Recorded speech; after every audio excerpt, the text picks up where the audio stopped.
Well, guys, what's going on? Jake Thomas hosting another episode of Sick, Scared, and Stupid. Today's guest is someone you may know. You probably do know. He's got a pretty illustrious background in the world of athletics, sports, fitness, and overall just anatomy and physiology. To drop a pun on that, you might recognize him from a biopic featuring him. It's a story called Just a Kid from Fall River. He's also written a book, just coming back about perseverance, resilience, moving forward, called Dream Big, Never Quit, the Marc Megna story. He's the founder of the Marc Megna Method, the host of the Marc Megna podcast, the Megna Method podcast, make that, and one of the founders and co-owners of the Hospice of Fitness and Health in Miami Anatomy. Former NFL athlete and superstar, loving husband and father. It's a lot of accolades. He's probably blushing and smiling a little bit now, but without further ado, Marc Megna. I appreciate the intro.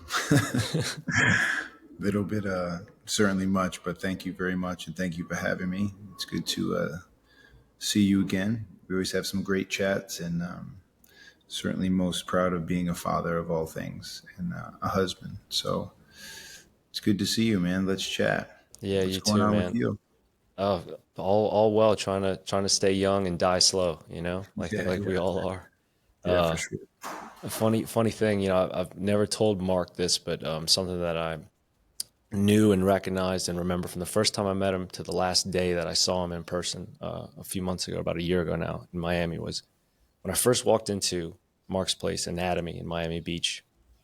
Mark was twisting the dumbbells to face them all to be aligned properly in the rack to where the numbers were facing right side up, and somewhere this way, somewhere that way. I didn't know he was the owner at the time. I was just like, man, that guy's squared away. He's setting the numbers to read properly. I was like, I like this guy. I saw him finishing doing that and then picking up some trash on his way to the locker room. And I was like, no, I really like this guy, because other people had walked past it. He did, and he stopped and saw it. You're doing the same thing the last day I was there. And obviously having known you then, but I was just like, God, it set a standard for perception, but at the same time, once I got to know you, I was like, that's totally who this guy is, regardless if it's 4 o'clock in the morning when nobody else is in there when we're working out, or when it's late in the afternoon and early evening when you've already done, your whole round from all the locations, making sure everybody else is taken care of and accounted for, and you're still doing the same thing. Like, that's who you are, man. And from what I read about you, from what I watched about you, from what I've heard about you, from what other people say about you, it seems to be pretty much the standard. Where's that come from? I appreciate that. Thank you very much. Well, first of all, thank you for even noticing. Most people, nowadays, Jake, I don't think people notice, or certainly don't do it for people to notice, but I don't think people notice or care. Where it comes from, probably my mom and my grandfather. My grandfather had a garage, and I remember it was like he was so meticulous. Like everything was like perfect. Like, one of those walls with all the screws and the wrenches and everything. And Yeah. I know that was probably custom for like a, someone who's into engines and cars, but very modest house. It was probably like 1,100 square feet, if that. And his garage was impeccable, and he cleaned it all the time. I remember one time I moved a wrench and I put it back. I just didn't put it back properly. And he was like, who's in the garage? And I was like, there's no way. I mean, it wasn't me. He couldn't know from that. And that's exactly how he knew. But my mother was like that as well. And my mother used to say, it doesn't matter how much you have, but whatever you have, make sure you take care of it. That's the most important thing, Be grateful for what you have. So that's where it comes from. Well, it definitely stuck out to me right away because, I've, as you have, graced plenty of gym floors and been to plenty of places, and you walk in and you're just like, God, this stuff's all out of rack and it's out of order and it's just messy. And it's, what kind of, image does that show or carry to someone else? And it's like, I always think it's, leave it better than you found it kind of thing. And, your first impression is going to be the every impression. And that was a big one for me. And then secondly, you were verbally outgoing and friendly. It's also something that in gym culture is not always the standard. A lot of times, especially at smaller and more niche or upper echelon places, it's the exact opposite. Hi, welcome to blank. Like, don't look at Mhm. me, don't talk to me. I can't help you. It's Yeah. a very easy disposition to perceive, unfortunately. But Hmm. didn't know who you were, didn't know if you worked there, what you did there, that you owned it. I knew nothing. But you're like, hey man, what's going on? Good morning. How you doing? I was like, yeah, what's up, dude? Like shocked in a way of like, why are you talking to me? And I don't know if it's me being scarred from living in New York for so long and still being like, why is this guy talking to me? Yeah. But that's the truth. And then finding out through the grapevine who and this and that. And like, you have written everywhere, culture is everything at Mhm. anatomy. And that to me, I guess, is an echo of kind of that motto that culture is everything is that's like a foundational piece to Hmm. you. Yeah. Yeah, absolutely. So, um, it's interesting, by the way, I actually remember that. I remember when you walked in and I said hello and you kind of looked at me like I was crazy. About Obviously, I'm not picking on you, but it's certainly not the first time I've received that. That's what's how it's received most of the time. Yeah. But when I was young, I went to my first. I went to the boys' club. My grandfather first took me to the boys' club, and then he took me to the YMCA, and then I went to a place called Jayzak's Gym, which is I developed a lot of close friends there. But the first big industrial, like beautiful gym was a place called Bodybuilding Plus, Mm. and I remember going in there, and they let me in. It's so funny. They obviously need to sell more memberships. And because I was underage, but they were like, no, sure, if he's well behaved and he trains. They basically told my mother, if he trains, then he can come in at a younger age. So my mother pulled out a paper bag and she said, look, this is a lot of money for us. So she bought me a 6-month membership and she said, you better use this every day. She paid and I said, I will, I promise I will. And my first training kind of came with it. It wasn't, Mm. look, it wasn't like hardship, but we didn't have a ton of money. And my first trainer was a woman named Lisa Swidney, who was incredible, by the way. She was awesome. She was my first trainer. And she was just so happy and kind and just caring and welcoming. And that whole vibe of that club was like, it was packed. It was packed in the city. I'm from Fall River, Massachusetts, and it was just everyone was so cool. And listen, you had your standoffish type people, but that was Sure. super uncommon back then, as you know. I think we're kind of around the same age, and Yeah. like that, it's really like a standoffish kind of place, an environment, and it's not exactly, hey, let's be cool to each other. It's like I'm using this machine, stay out of my way, don't talk to me. And to me, that always kind of bothered me. I was Yeah. thinking, had I not walked in that gym and they weren't kind and caring, who knows where I would have ended up, Mm. because that was like the foundation for the rest of my life. But not training in a gym, but that was my indoc to like kind people, right? After my family. And it was just like, I love that place. Like I couldn't wait to get there after school. I want to be around there. I wanted to be around Lisa. I wanted to be around the team there. There were like 4 or 5 guys there that were professional bodybuilders who looked at me like a little brother and would tell me what to do. If I had bad form, they would tell me. Um, and I remember there was one guy there who his name was Richie. And every time he saw me, he said, hey, your new nickname is D1. And I didn't even know what that meant for like 8 years. And he's like, you're going to be a Division 1 athlete. And I was like, why do you say that? He said, look around. There's no other kids in here. Mm. And I was like, it sounds like a compliment, so thank you. But I still didn't know what it meant. Um, but anyway, to answer, long-winded answer, but to answer your question, like, it doesn't have to be confrontational. You've been in anatomy and you've been in thousands of gyms. You know, Jake, that people, like, they're going to be a part of something. Yeah. Like, yeah, they want to improve their health and wellness, but it speaks volumes to be a part of a community. Yeah. And that was the intention, not to, like, gyms are great. Like, of Yeah. course, I hear all kinds of people say they want a gym, but building a gym and building a community are two very different things. So, Mm. Well said. Yeah. I say very similar thing in the sense that, you can work out anywhere.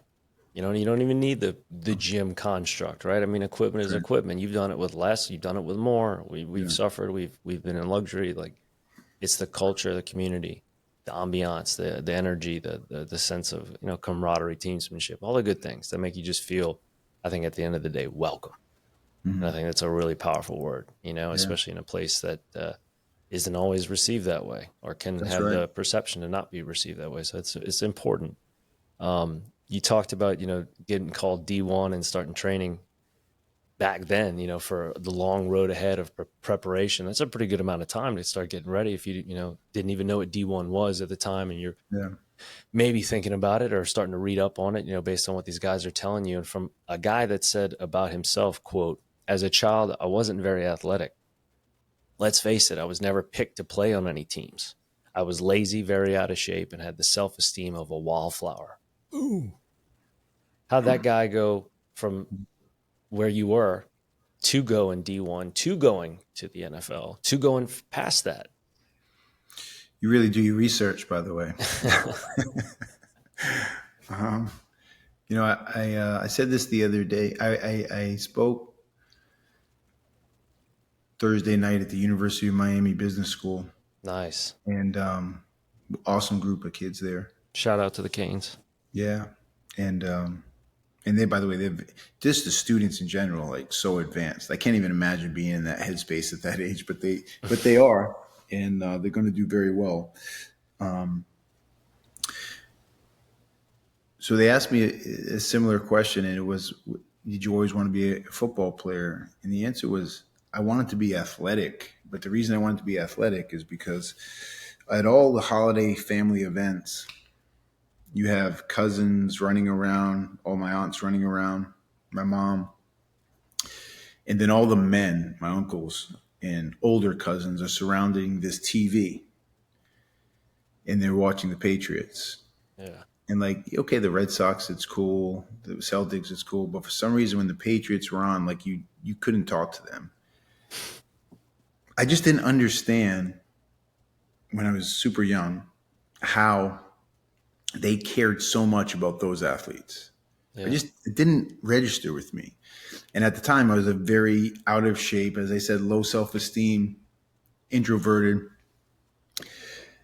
young man. And I was like, I don't understand why no one kind of talks to me, or at least that's the way it felt. And then, or respects me. And then I just knew like I have to be an athlete to get respect. Now, there's certainly other ways you don't have to be an athlete looking back, but that's what I Yeah. saw. That was like the clear route to respect. So because of all like the consolidated pressure from other kids, I just said, you know what? Here's the deal. I'm not going to school. I'm not going to school because like I don't want to deal with that every day. I Mm. just don't want to like at like 11, 12, 13. I'm not in a position to go face my fears. I was like, face your Yeah. fears. Like not at 12, at 13, you hide. You hide from your fears. And that's exactly what I did. So I told my mom, and my mother was never down to like let anyone miss school. Like we Yeah. never missed school.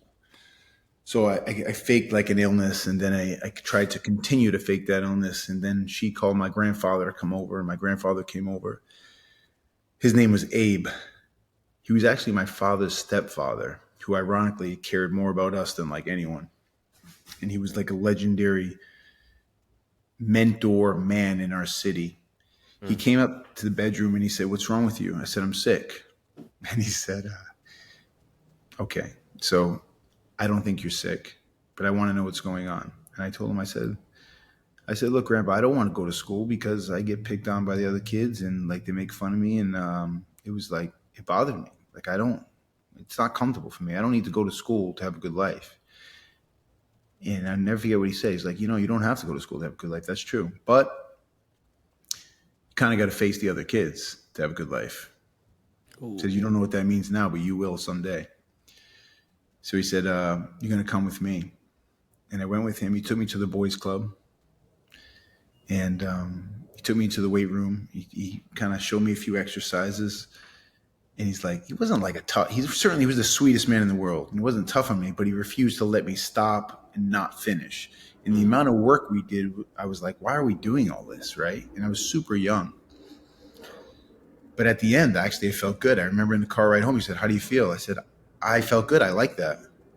He says, "Well, what did you like?" I said, "Well, I felt like, I did something good." He said, "You did a lot of good, Mark."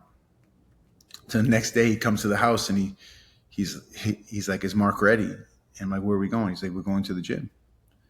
I said, "We went yesterday." He's like, "You have to go every day." I said, "Well, we're not going to go every day." He goes, "No, but you are going to go every day." Mm. So he took me to the gym again. And, there was a period there where I kind of didn't like going all the time. But then I started to feel good about what I was accomplishing. Yeah. I enjoyed, like, I'm doing something real. Like, I'm being consistent. I just had a good feeling about what I was doing. And this is at like 12, 13 years old. And it just kind of took off. Went from a very chubby, obese young man, and my body started to change. And I started to, you have these markers. I want to bench the barbell plus tens, the barbell plus 25, the barbell plus plates, right? And then Yeah. it's 185, then it's 225, and started to be able to do pull-ups. And it made me feel like I was walking on water. It built my confidence tremendously. And it also built my confidence when other kids tried to be tough with me or bully me. And I didn't kind of allow that anymore. And it was like kind of the best tool ever. I know we probably talked about this before, Jake, but how many lessons do we learn in that small room, right? There's Yeah. so many lessons there. But that was the start of it. It's true. The metaphors that take place in front of that. Um, I mean, overcoming adversity, leaning into discomfort, having to find courage, right? Like I like talking about courage because courage doesn't exist without fear, and fear, has to be the catalyst to find courage. Courage is, I define it as, identifying fear and moving forward in the face of or in spite of fear and still getting the job done. So like you gotta be afraid to be courageous. And the only way you get it is by being afraid. So it's kind of this double-edged sword of like, well, I'd like to get the courage. It's like, well, like your grandfather said, well, you got to face those kids someday. You don't have to go to school, but you do have to face the kids. And it's like, yeah, the Yeah. real fear isn't the school. It's the other thing. But what a cool way to find courage. So Mm-hmm.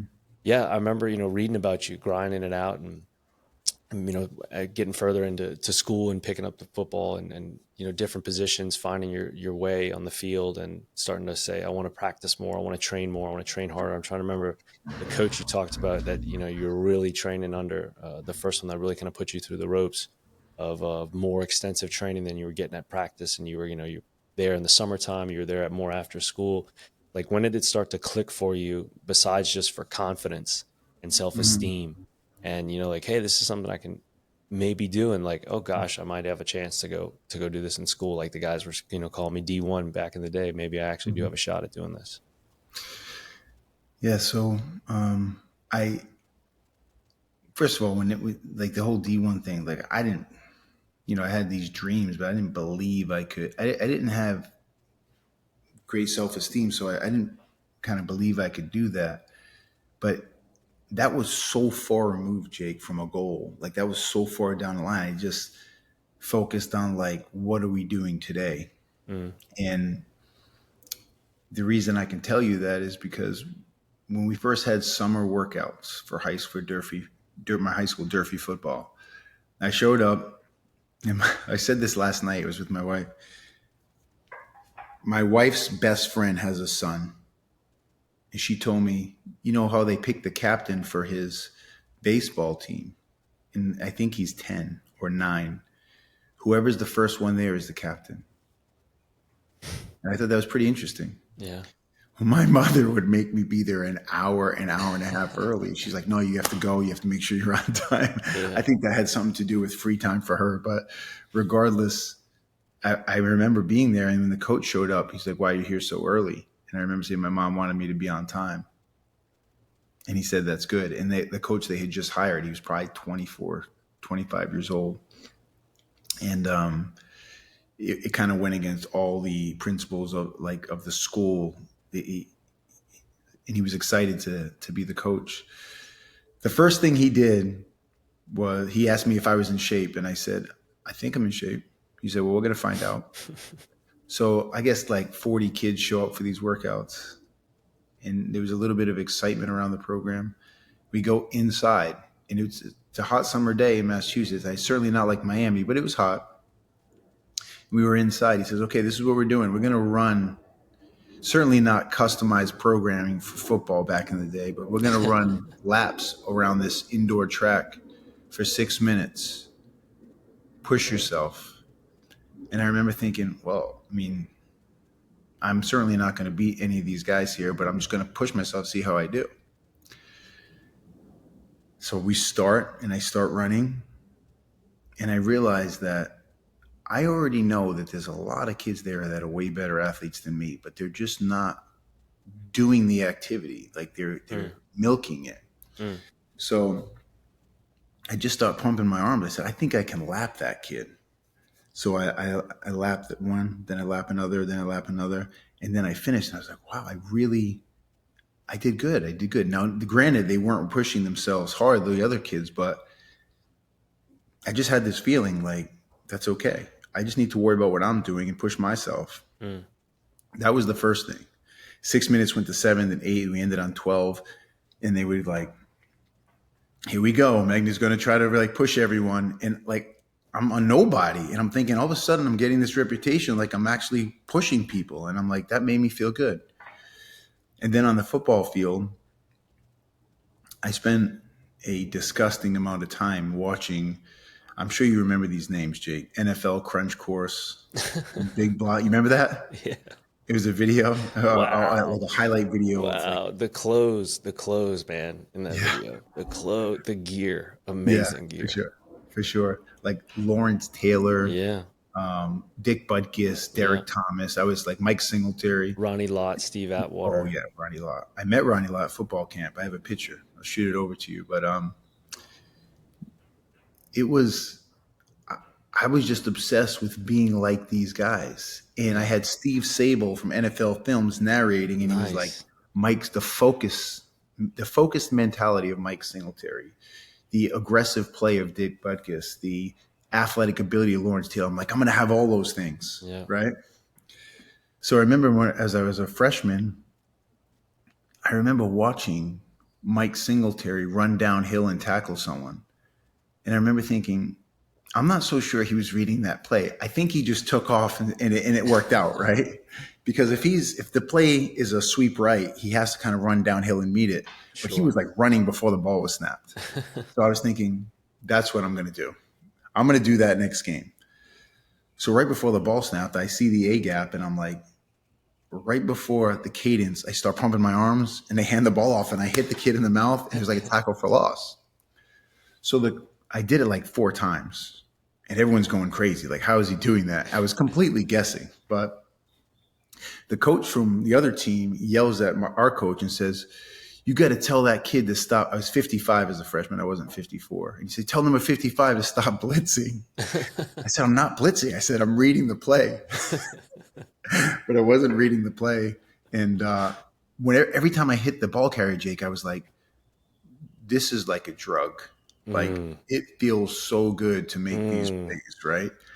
Then I watched the video again, and then I saw Lawrence Taylor like punching the ball out. I said, that's what I'm going to do next game. I'm going to punch the ball out. So I was literally getting tips from watching TV and watching this film over and over. And then when I did it, my coach would be like, where did you see that? I said, Lawrence Taylor does it all the time. So he was like, looked at me like I was crazy, but that's how it started. It makes me think of Days of Thunder, the movie with Tom Cruise. Great movie. Amazing. About NASCAR. Like, hey, where'd you learn how to drive? And he's like, ESPN. That's right. That's right. And they all start laughing. What? He's like, yeah, the coverage is phenomenal. You'd be surprised at what you can learn. And they're like, yeah, I don't think we want you to drive this car. And he's like, I won't make a fool out of you. Yeah. You're not driving this car today. Yeah. I remember that. But he's like, I know what I'm doing, and it's true, man. Like, that's what we did. I can remember working at one of my first jobs still in high school. I was working at a soccer store, which were few and far between in the 90s anywhere. And watching World Cup 98 on VHS was like the only tape we had in the store. But I watched it 1,000 freaking times.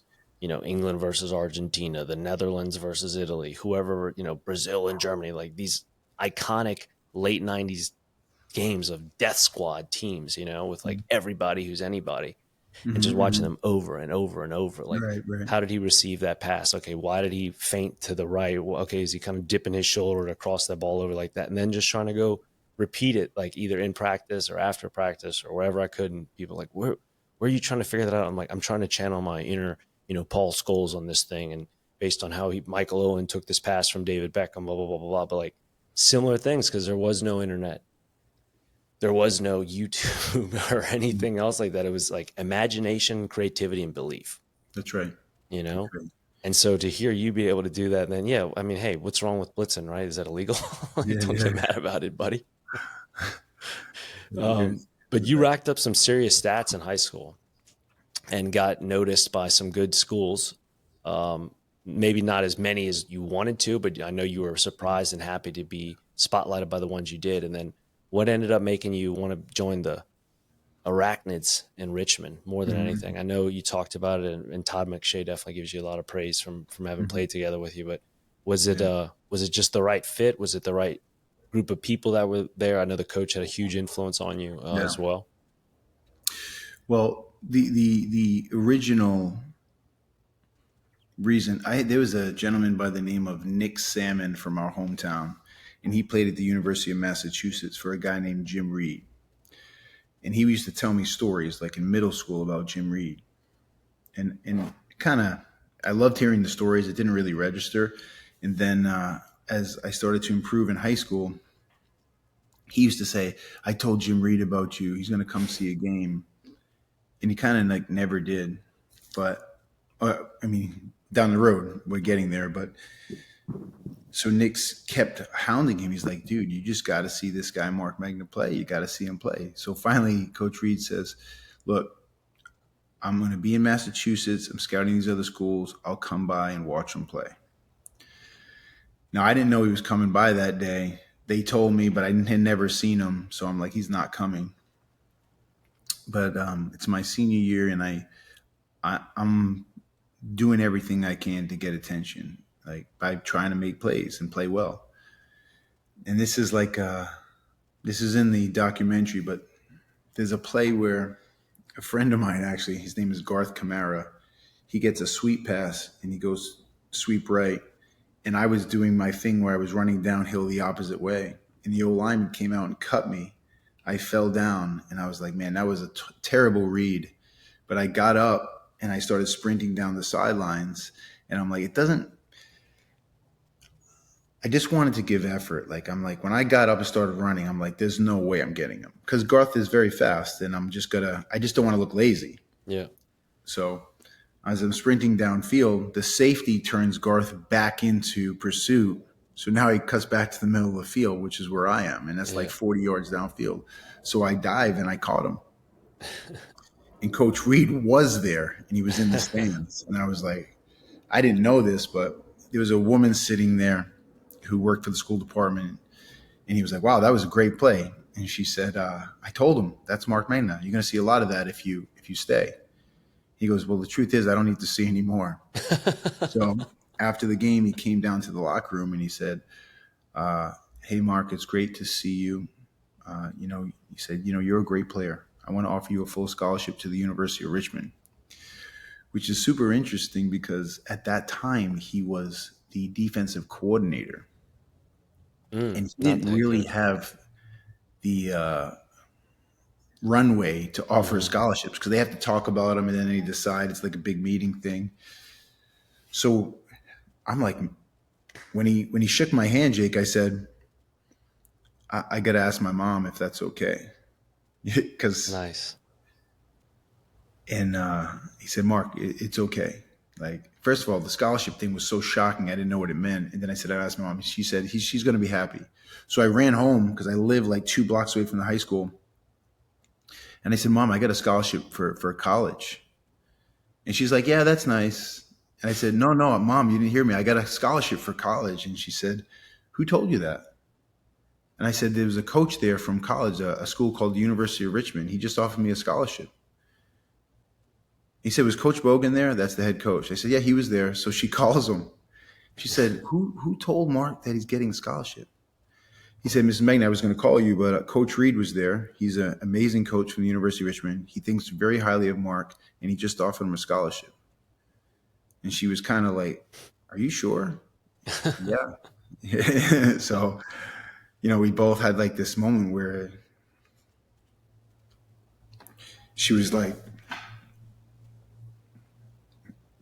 you're going to go to college. So the other part, Jake, is that when this guy came to our home, it's funny because I was just looking through like this scrapbook and my son was sitting on my lap and I was showing him pictures of Coach Reed like an hour ago. And I said, Mom, when Coach Reed comes up, right, can we meet him downstairs and walk him up the back entrance? Because I don't want him to see like the carpets in the hallway because everything was ripped up. So we tried to like keep an eye out for him, but sure enough, he came right up the front. And when he walked in the house, he put his hand out and he shook my hand. And the way he does it is he pulls you in to see if you have like strength. And he's a little guy, by the way. He's not a big guy, but he's like super powerful. And by the way, you know what his dream was before being a college football coach? I kid you not. Marine Corps drill instructor. That's what he wanted to do with his life. And this guy was every bit, when I talked about squared away, oh my God, like starch shirts, pleats, everything. It was unbelievable. Love it. He's sitting in my living room and he's giving this speech to my mom. Now, I know Coach Reed is such an overachiever. Like he just wants tough, gritty, passionate kids.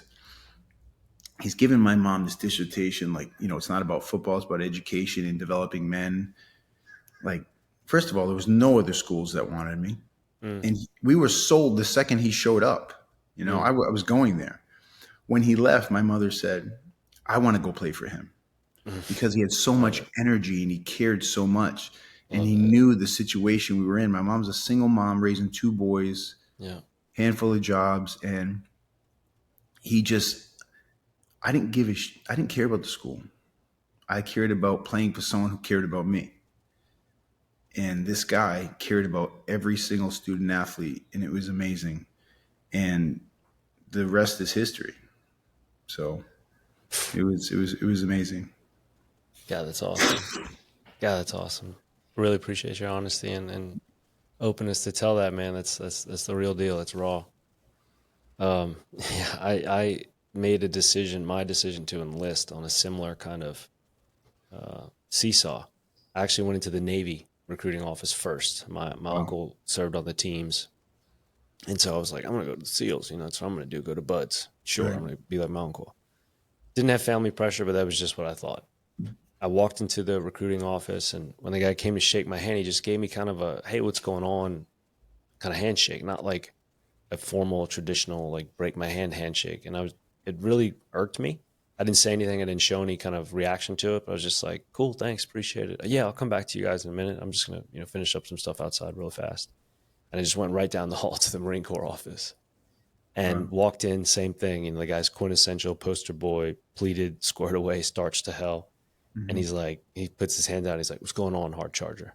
And just, like breaks my hand with the most perfect, firm handshake. And I was like, this is where I'm going. So like the fate of one of these places is going to get me. Right. And I based the decision off of the handshake. And similarly to you, to pick up on those traits of, whether you call them leadership principles, personality qualities, character, whatever, but how impactful that can be on someone to have like a lasting impression enough for you to be able to say, yeah, I'm going here regardless. It doesn't matter about the university. It's a matter about the people I want to play for, the guy I want to play for, who I want to belong with. Mm-hmm. And they took care of you, man. I read about, the homesickness you had being away, obviously thinking about your mom and your brother and what was going on and having to focus on football and starting to have to decide on hard things like, getting almost permission, so to speak, from your mother to like, hey, keep your head there, keep your focus there. Like, we're good here. My mother was a single mom also with my brother and I, and having, being away and deployed when they're back home or she's back with him and thinking about like, keep your focus there. We're okay over here. What's that got to be like growing through that phase and then realizing like, hey, this might go past college, once you started to get the whiff of like, okay, we might be headed to the NFL, like what's that separation anxiety like and juggling between a career and a family? Mm-hmm, mm-hmm.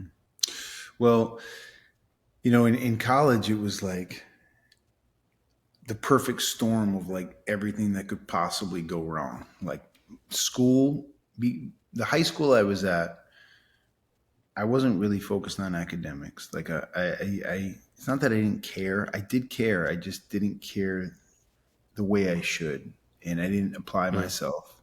So that means when I showed up to college, I was beyond overwhelmed.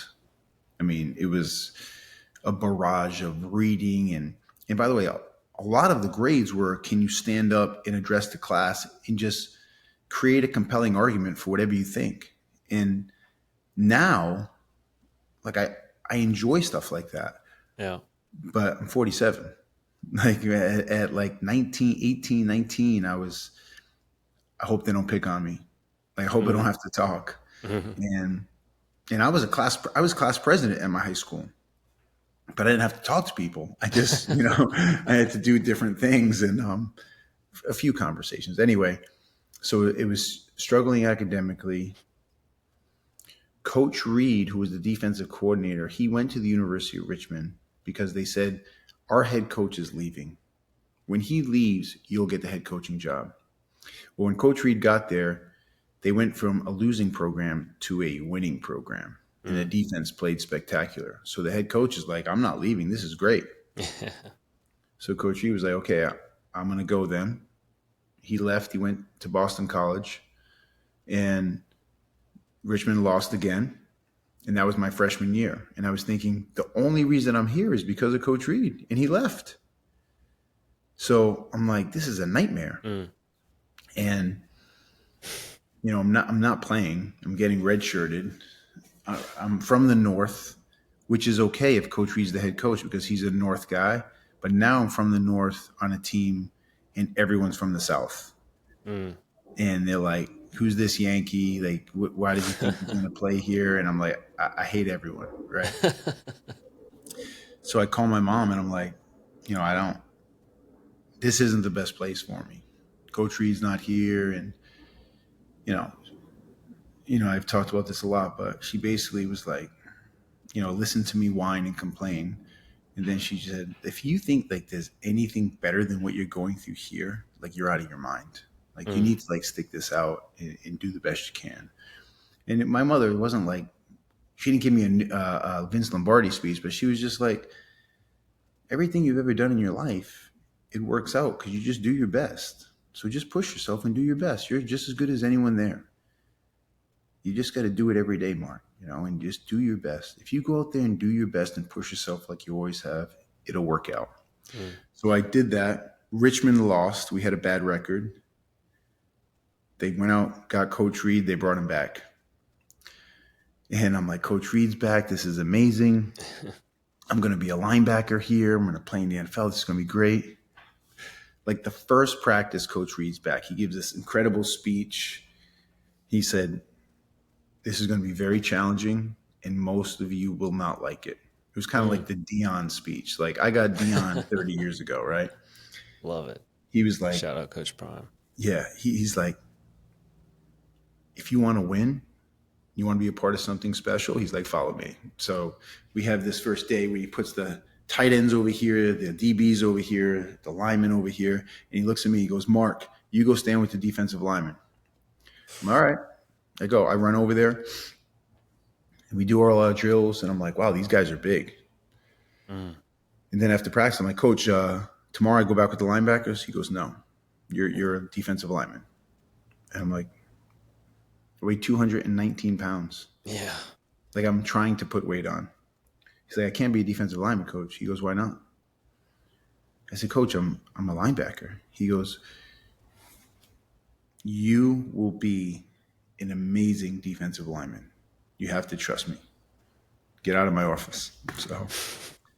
So all of a sudden, I went from playing a linebacker, an outside and inside linebacker, to being a one technique, which is a nose guard, and a defensive tackle, which is a three technique.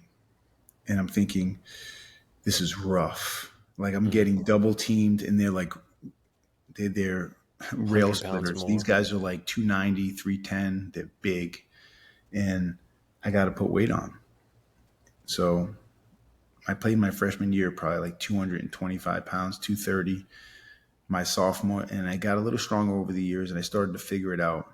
What I never mentioned is the guy who was the defensive line coach was a certified lunatic, like lunatic. He had more off the field problems like later on, but he took kids that like no one wanted and turned them into like all conference, all Americans, kids who played in the NFL. But it was, I'm telling you, Jake, if you ask anyone in college who played for him or the NFL, they will say, oof, lunatic. But he was like the music teacher in Whiplash. Like he really, like he would make you hate him in football, and he used that as a superpower. Like he was so enraged that you know what it's like. Like that's it's not You stay normal. mad at him, you can't get mad or you don't feel being tired. Yeah, exactly. It's not normal, but it works. Yeah. Ironically, he's the defensive line coach for the last 4 years for the Kansas City Chiefs. So he trains Chris Jones, who Yeah. I got to work with, and he literally took a kid who never played defensive line, started him as a redshirt freshman. I started 45 games at that position, and made me an all-conference player, a 3-time All-American, and an NFL draft choice just by doing exactly what he said. And it was like he was so smart. He was so smart. And he would say, look, pay attention to the guard. He said, if he lines up half a foot back, you know what to do. And it was just like clockwork, Jake. And our defense was really, really, it was fun. It was a lot of fun. But all because of Coach Reed and Coach Cullen. And the right people at the right time, huh? Yeah. Yeah. Yes, that's awesome. So you're about to get drafted. You're getting ready to get drafted. You know it's coming. The anxiety's got to be there, the excitement, the butterflies, all that stuff. Like Yeah. when did the self-esteem woes kick off and the confidence, like I can do this, really like wave in? Was it still with you in the sense of like, am I going to be good enough, for the NFL, or are you like ready to kick the door in, like I'm ready to do this now? Yeah. Like they're lucky to have me. Yeah. I think there's like phases of that. Like you get over certain things. And in the in the in the book and in the documentary, they talk about like I would get all these magazines. A woman who worked basically in a magazine store gave me these magazines when I was a kid, and it was like hundreds of sports magazines. Yeah. And it was like the college football preview. And I would put the pictures all over the wall. And I could tell you, I'm telling you, at the time, I swear I could tell you every person on the Notre Dame football team, every starter. Michael Stonebreaker, not Des Bryant, Bryant Young, Chris Zorich, Todd Light, all of them. And I wanted to be like them. And I was like, what I noticed, I studied the players, but what I noticed was if you're in the magazine as a preseason All-American, that's a big deal. Yeah. And even more specifically, they ranked like the top 10 guys at each position. And I was like, someday I'm going to be on that list. Someday I'm going to be number one. And before my senior year, I went to Barnes & Noble, and there was a sporting news magazine with a running back from Notre Dame on the cover. And I flipped. They have each division broken down. So I flipped to like the back, Division I AA. Who is it? Bettis? No, he was wearing number 23. So it was I think Bettis was like me, like my years, or before me. A Yeah. little bit, a couple It years wouldn't have before been me. Brown. It wouldn't have been Brown. It wasn't. No, it wasn't Brown, but he was wearing number 23. I have the magazine somewhere close, so I'll check it. Cool. But anyway, I went to that magazine store like every week in the summer.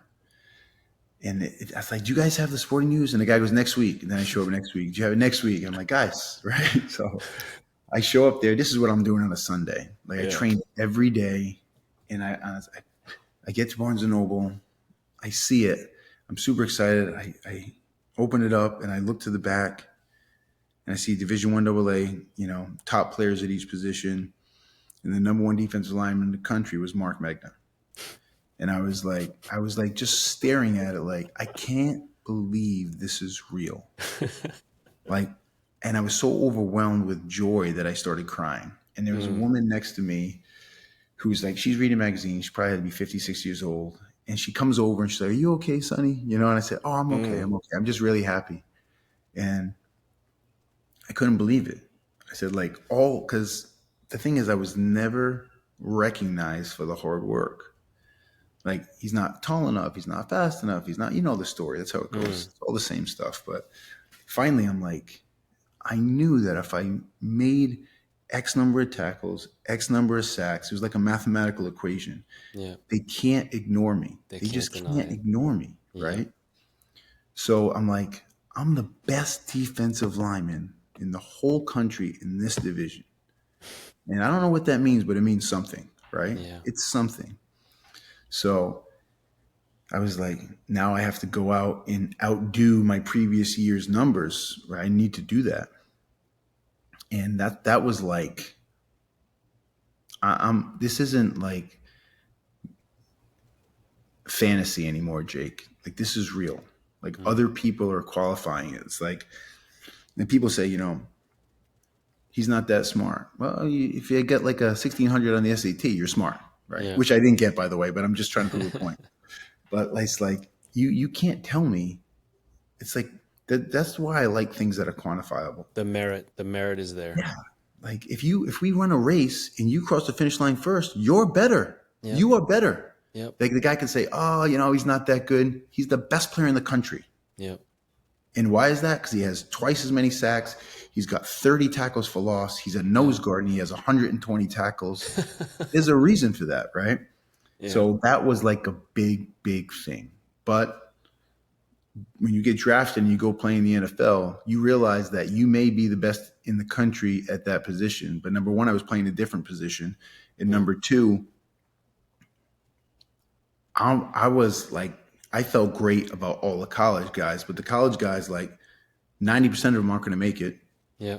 And then now you're playing with Marvin Jones, Mo Lewis, James Ferrier, all these guys who are like legit first round draft choices. Yeah. And I'm like, I've never saw a 6'4", 270, 80-pound linebacker before. I never saw anything like that. And I was like, I can't believe how big Mo is. He's so big. He's bigger than the DNs. And he could run. And I was like, holy moly, that's what a first-round draft choice looks like. So there's layers of it.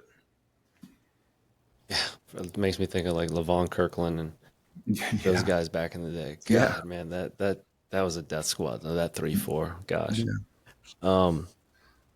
Yeah, man, that's, when you're talking about the I don't call it validation, but the quantifiable, undeniability of that. Like, I know you know this from going to castings and stuff in the past for jobs and for talent work.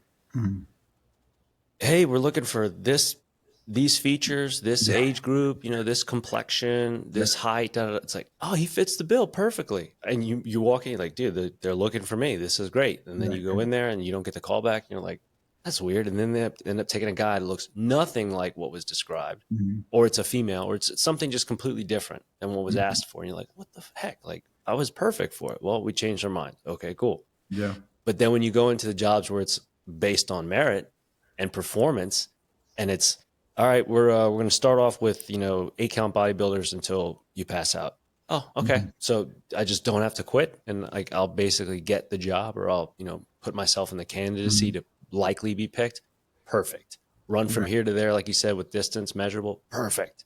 Right. But when it comes to being, subjective, so I can imagine what that must have been like to see your name up there. It's like I'm thinking of the scene in Rudy when he finally gets the acceptance Oh, letter and yeah. he's just like, oh thank God, Yeah. like so like overcome with the success, but emotion and gratitude and not disbelief, but just like I knew it. I Yeah. knew it and it's real. And now I'm holding the Well, paper and you're like, Jake, that's exactly what it was. Like that's exactly what it was. Like, sometimes like, you think you're something. We've all gone through this. Every person listening has gone through this. I know you've gone through it, but you'd be you wouldn't be, but it's shocking how many people will tell you you're not good enough. mm, It's like I just don't understand why people relish in telling other people they're not good enough. mm, Now, it's okay to tell people the work you're doing now isn't good enough, but if you apply yourself and do this and this and this, I'm all about that. That's yeah, cool. I'm a grown up. I'm a man. I can take that, but it's just shocking how people go, that's not his thing. He doesn't do this, and he's not. It's like, who the f are you to have that conversation? Like, who yeah, are you? Like the amount of people that will tell you you're not good enough because they're trying to, if they couldn't do it, they want to make sure you can't do it. And totally. it's like I loathe that. And I can spot that person from a mile away. And I just said, I gotta have a boundary with this person. I do not want to be around them. Yeah. I am not like them. That's not my kind of guy. I have nothing in common. Like I hate that. And like we can gaslight ourselves, right? Yeah. It's like, no, maybe I'm not good enough. Oh yeah. Now, it's a key attribute to be able to recognize your flaws or weaknesses and the stuff you do suck at. Yeah, Yeah. it is. But at the same time, like I've seen people with no degree, no masters, no business school do very well. Yeah. Like very well. And I credit people who have done all those things. I went to school. I was working to do the masters, but it's possible. You just have to bleed to do it, whatever it is, whatever it is. And I know you know that very well. So it's, but stay away from those people. I guess that's the message. Anchors or rudders, your friends will promote you. They'll ask questions. They'll be interested. Mm-hmm. Everybody else is it's condemnation. And it's like, okay, well, it's the quick divide of being able to tell who's your fans and who's your foes. Mm-hmm. But yeah, I think a lot of it comes from disbelief, self scrutiny of people or self loathing or, Mm-hmm. disbelief in themselves and the inability of I can't achieve it. Like, why could somebody else? Or if I couldn't do it under these constraints or, Mm-hmm. Mm-hmm. why could he? I'm better than him.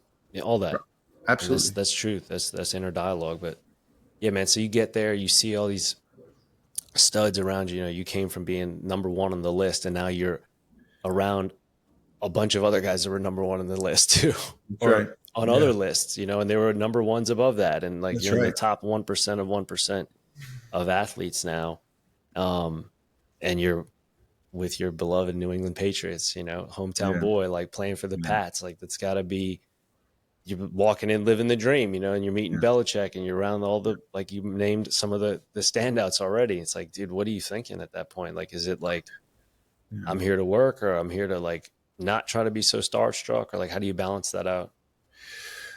Well, I think that I was drafted by the Jets. Any team I went to first, I firmly believe I would have got cut. Mm, I just believe that because I wasn't ready for it. Like I didn't understand what it's like in the NFL. Of course, they value hard work, but you know what they value more than anything? Do not make a mistake. mm, Do not make a mistake. Know exactly what you're supposed to do at all times. You can certainly make a mistake.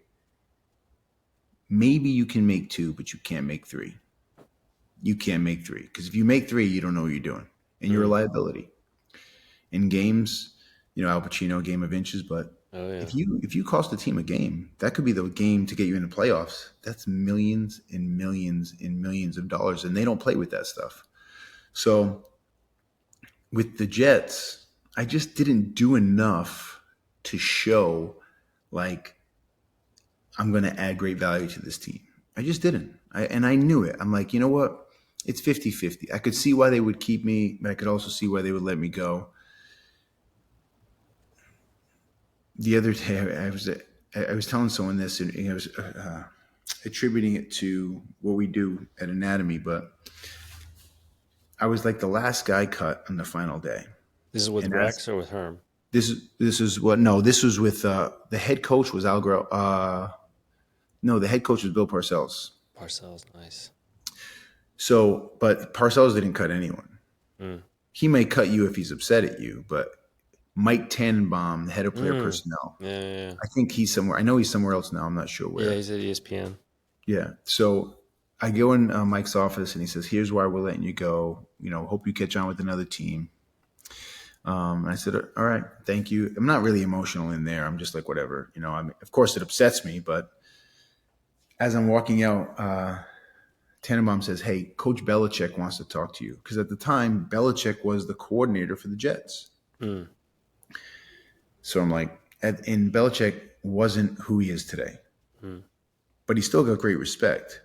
But he liked me. I knew he liked me because he was working with me in between practices during training camp. What he was doing was he would take me aside, show me how to like stutter and then blast a running back on a blitz or something. And I was doing like private work with Belichick in between practices. And I knew even at that time that he gets off on small school guys making it. I just knew that. And I sit down in his office. I've already been cut. And he says, "Look, you obviously don't have enough reps at linebacker." He says, "You played linebacker in high school, but you haven't played it in like 5 years. So you need reps. Maybe you go to NFL Europe. But if you can catch on with another team, play special teams, and get some experience, I think you can add great value to a team.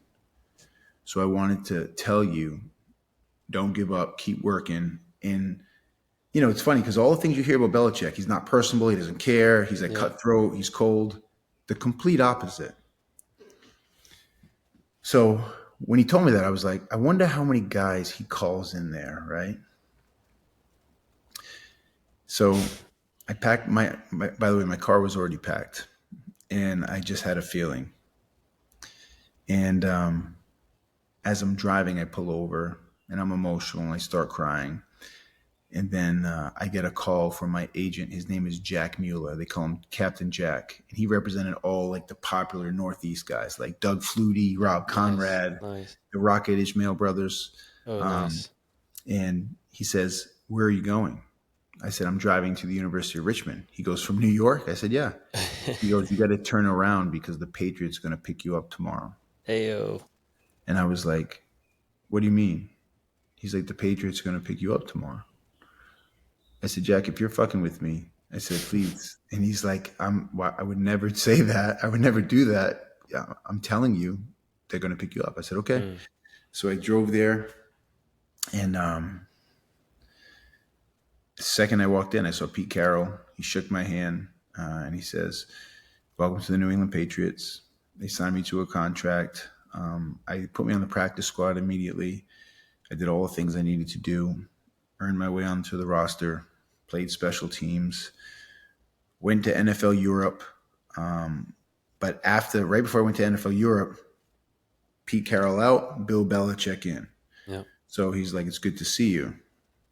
And I'm like, "Hey, coach, it's good to see you too." He's like, "I want you to go to Europe. I think you need those reps we talked about.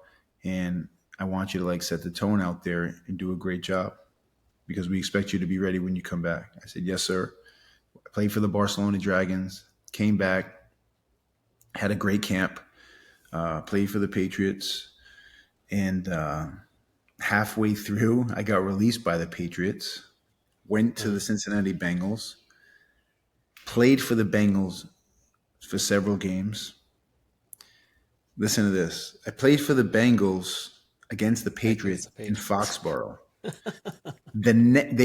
We had like 5 receivers go down, so they needed a receiver. So they let 2 linebackers go. I was one of them. And the Cincinnati Bengals coach says, "Don't go anywhere because we're going to pick you back up after we get these receivers." And I said, if I'm on waivers, the Patriots are going to pick me up. I know that because they already told me that.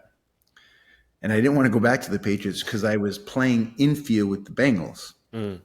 And sure enough, the Patriots picked me back up. I walk right back in that building.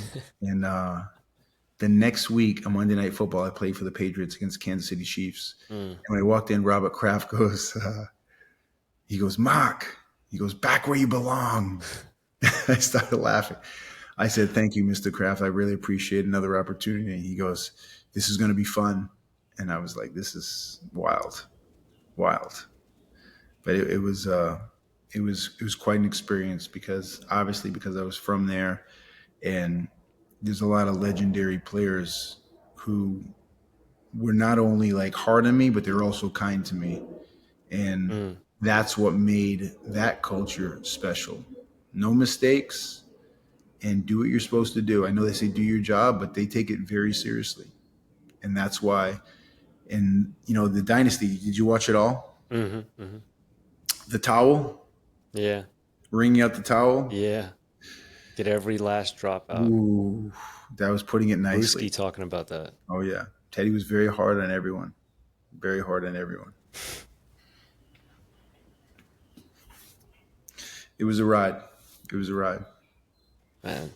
When you're talking about that effort rundown that you did in high school when you got Yeah. blocked and had to pick yourself up and say, I don't know if I'm going to catch this guy, but I'm going to give it a shot and try to.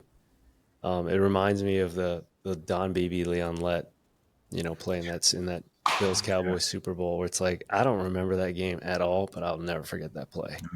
Oh yeah. And by the way, Leon Lett will never forget that either. Yeah. I mean, I don't remember that. I mean, I was pretty young, but watching it, but I'll never forget that play and just being like, man, Don Beebe is the man, like that's somebody that I've won on my team forever. Yeah. One of the cool chapters in your book and life story, amongst the other things, the one that really stood out to me, honestly, man, was when you went to Canada, because the way you talked about Montreal and the league and the way the city, and especially your friend at the restaurant kind Yeah. of, I don't want to say took you in, but like, obviously you earned everything you got, but you just seemed to be so warm and genuine, and familial in the way you talked about him and them and like he and his girlfriend or his wife, I forget who, but just all the people you said that you met there and hung out with. It sounded like it was, I mean, one of the best things that ever happened to you in your life. Yeah. I mean, I'll tell you an interesting story that's going to link up with your story. When the NFL when I was a free agent in the NFL, I pretty much like in my mind kind of like hung it up, and I was coaching at the University of Richmond, which was great because I had this pipe dream of being a Navy SEAL. Mm.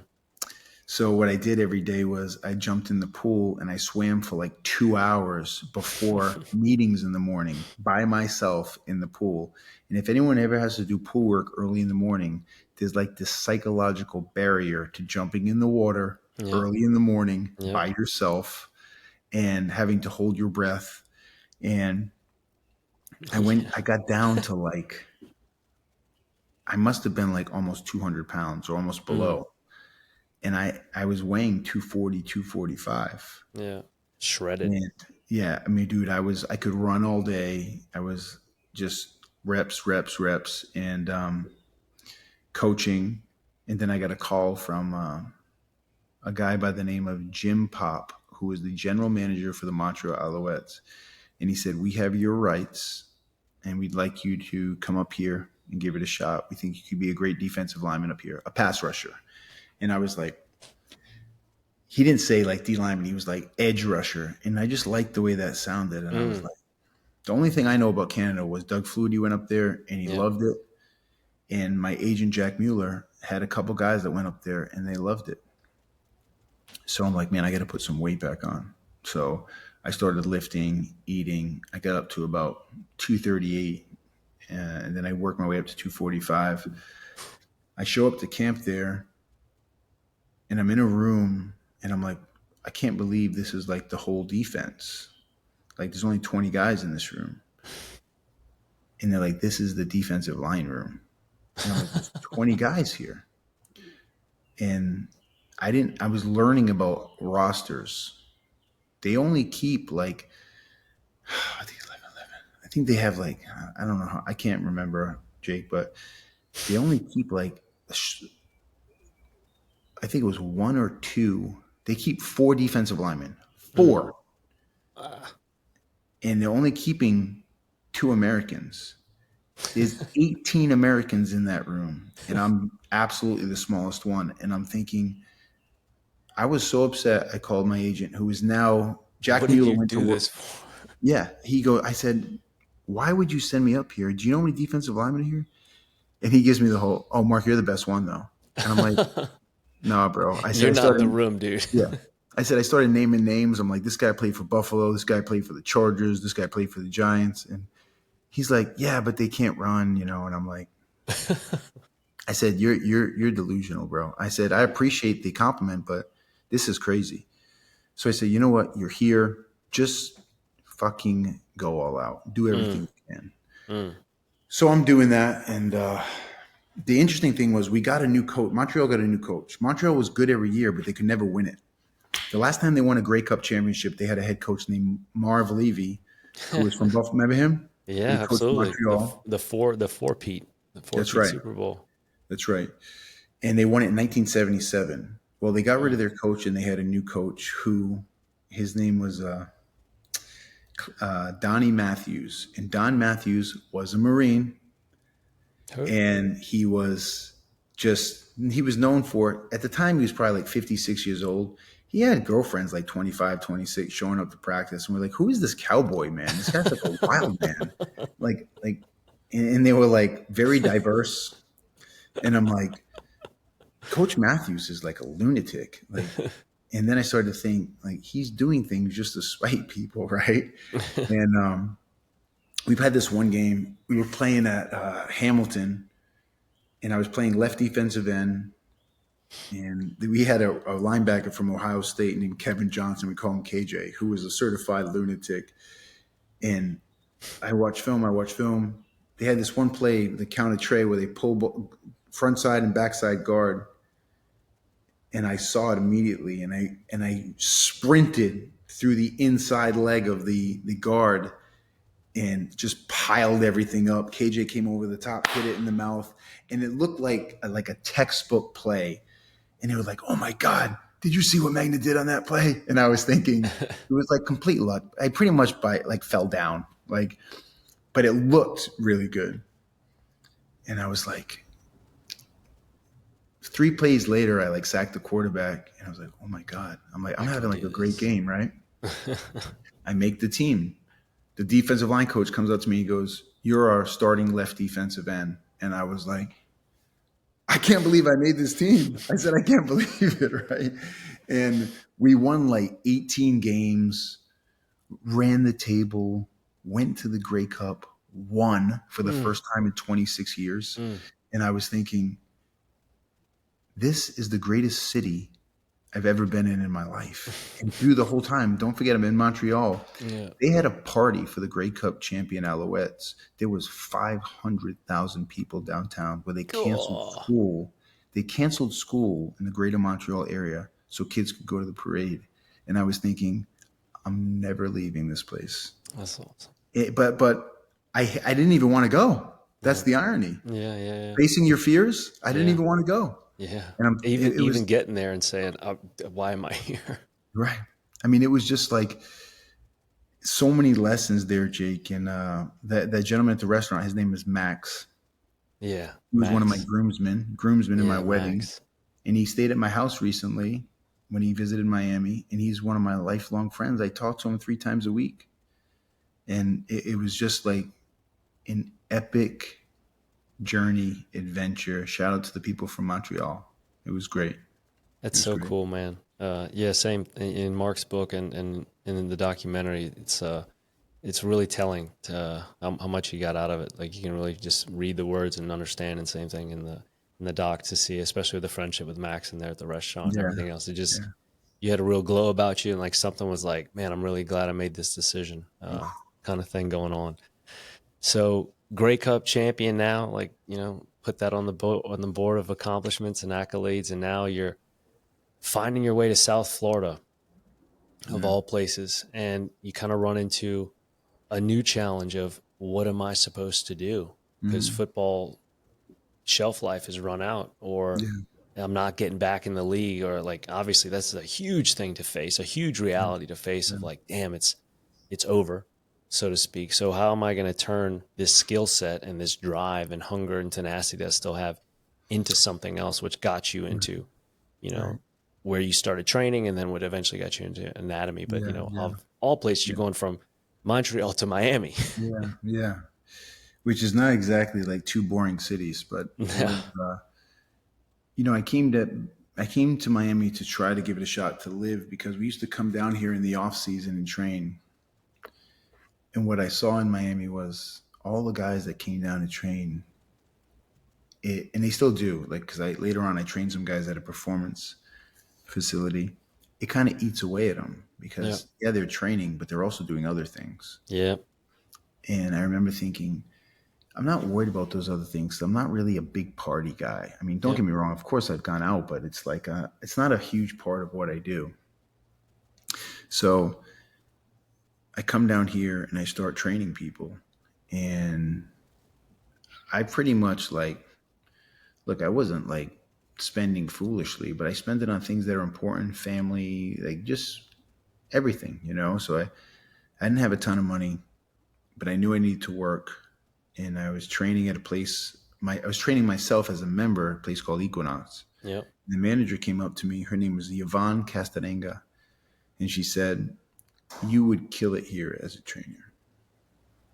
And I was like, "I like this place. I'd never been in a gym this nice before, and it seems nice." Yeah. So I started to work, and I really started to work. Like I was working.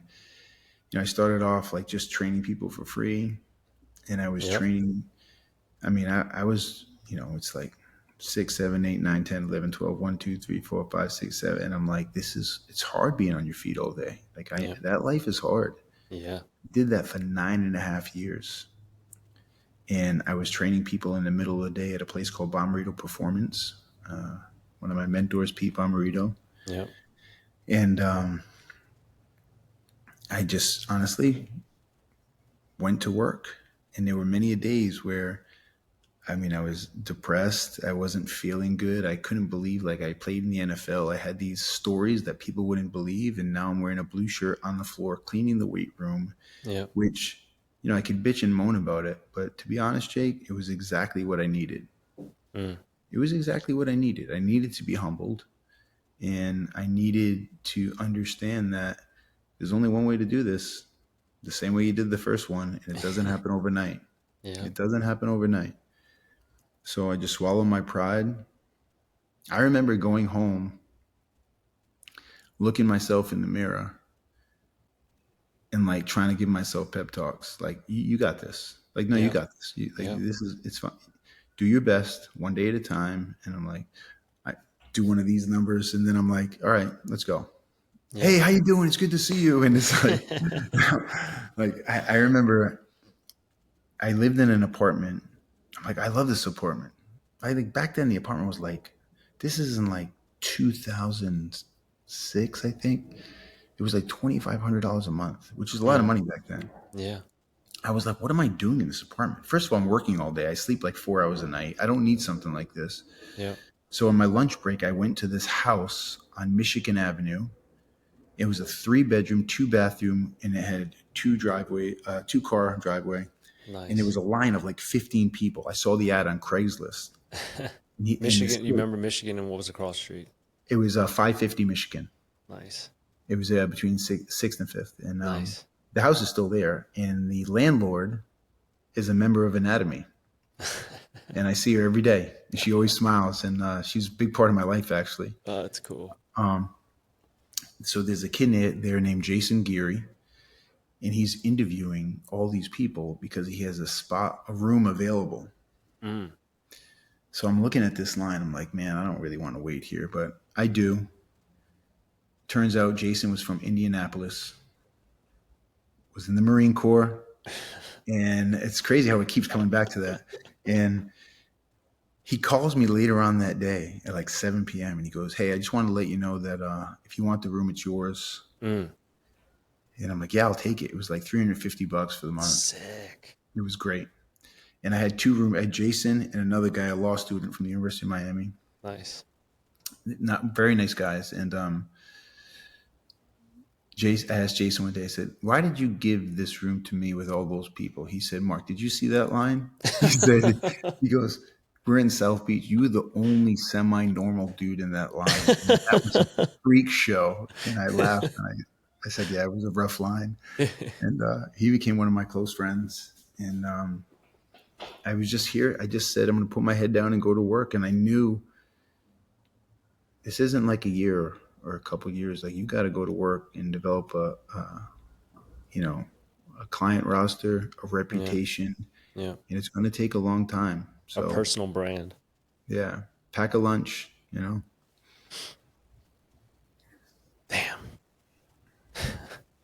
It was wild, humbling, very humbling. Yeah, man. I can imagine, like you're looking back on your past and everywhere you've gone through to get to where you were at that point. I have to say, like you said, to don the blue shirt and, re-rack equipment and clean the floor sometimes it's like, fuck, like I'm Yeah, better than this. yeah, Do you know who I am? Do you know where I've been? Do you know what I've done? And it's like you said, talking about looking in the mirror and saying like, it's just your ego, man. Like, yeah, yeah. yeah, you may have, but like nobody cares. That's So right. rather than that, take all that, channel it, and put it here, and let them see that for who you are now. Um, I remember getting out of the service, and my first job was working at a bar, and the bar follows the ladder structure of rank. Yeah, And all right, cool. You start at the door, checking IDs, giving wristbands, and throwing away the trash. Like, Roger that. I'll be the best fucking trash person ever, and yeah, cleaning toilets. I was like, nobody cleans toilets better than the Marine. Like, come on, this is my world. yeah. So one of the guys was like, dude, you're really getting off on this shit, huh? I was like, what else are we supposed to do, man? Like, talk about how much it sucks. Like, I don't That's want to right. do that. I'd rather be a standout all-star at it. That's right. But same, man, like hot swallowing the pride and just being humble and turning humility into curiosity and curiosity into intrigue and excitement, and then using that to be like, all right, I'm just going to see Hmm. it this way and Hmm. put Hmm. the same cape back on to do this job. Great. Yeah.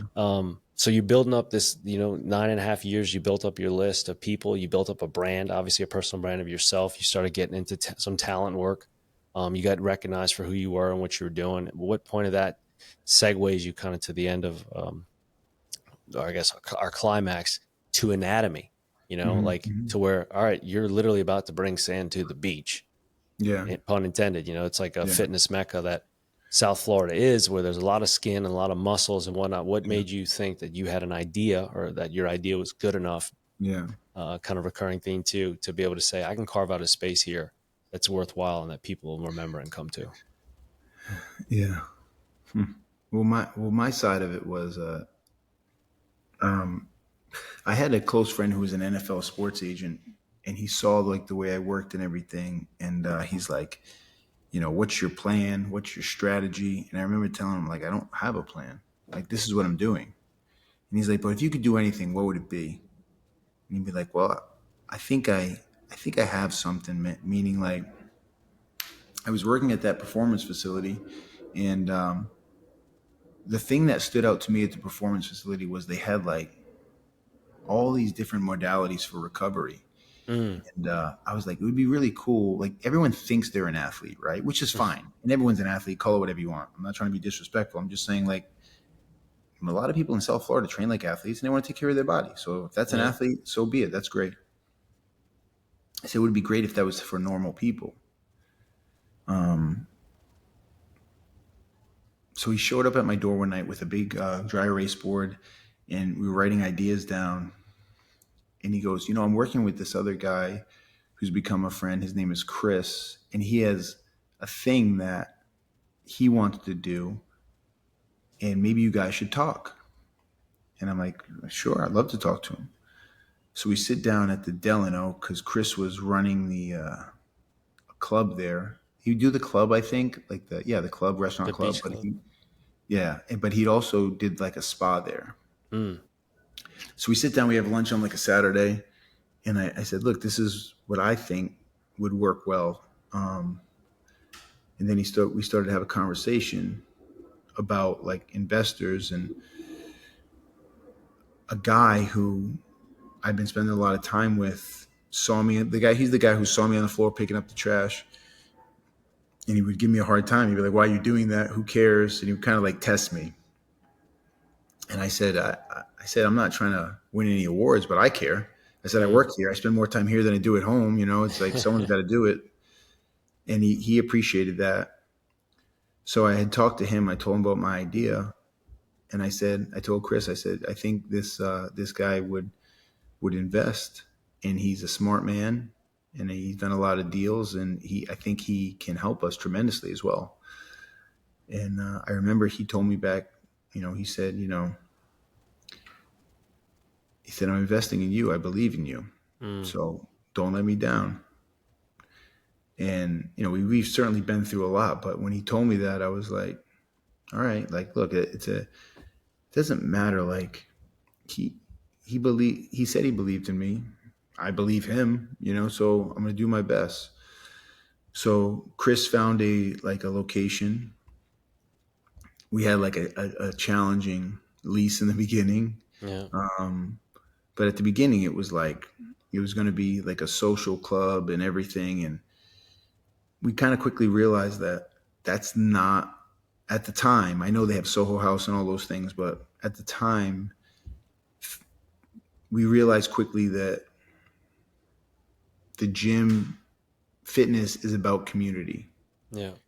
And we adjusted a few things. And with the help of, we have a partner now whose name is David, and he's done a great job. He's very special. David was instrumental, and we adjusted some things, and then we started to gain some traction. Things changed, but it was the message was, we're not special. This isn't like uber luxury. This is a very special place. It's about people. It's about community. It's about giving great service, and culture is everything. And we started to Yeah. change a few things, and we just put our head down and focused, and it took some time, but we won best gym. Then we won it again. Then we won it again. Then we won it again. And it was like, okay, this is what moves the needle, is not a kettlebell or a Yeah. barbell. Yeah. It's the quality of humans that we have here. And they care. And we care about them, and they care about the community. We all care about the community, and we all care about doing something and adding value. And we happen to have a lot of those people in the same place.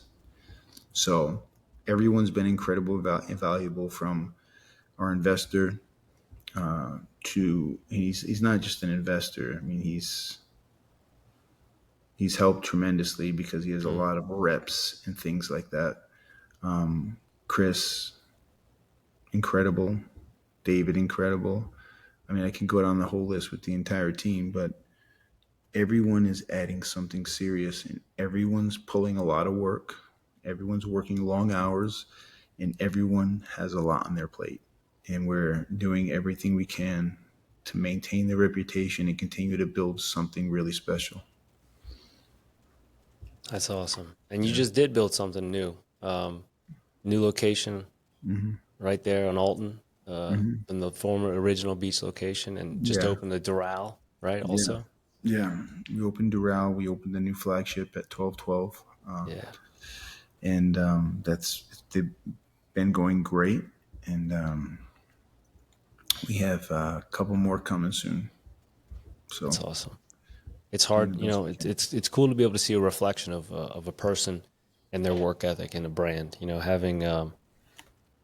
Having been able to see that and witness it myself is a really cool thing, and a testament to you and everybody you guys have there, man. Like you said, the team is stand out, and it's always a welcoming thing to be there every time. Yeah. Man, I could talk to you forever, but I know you're a Likewise, busy brother. guy. Like, same Likewise. thing about Mark. He's always checking in on everybody, making sure the locations are there. Everybody's smiling, everybody's high energy, getting a piece, of what needs to be done and seen.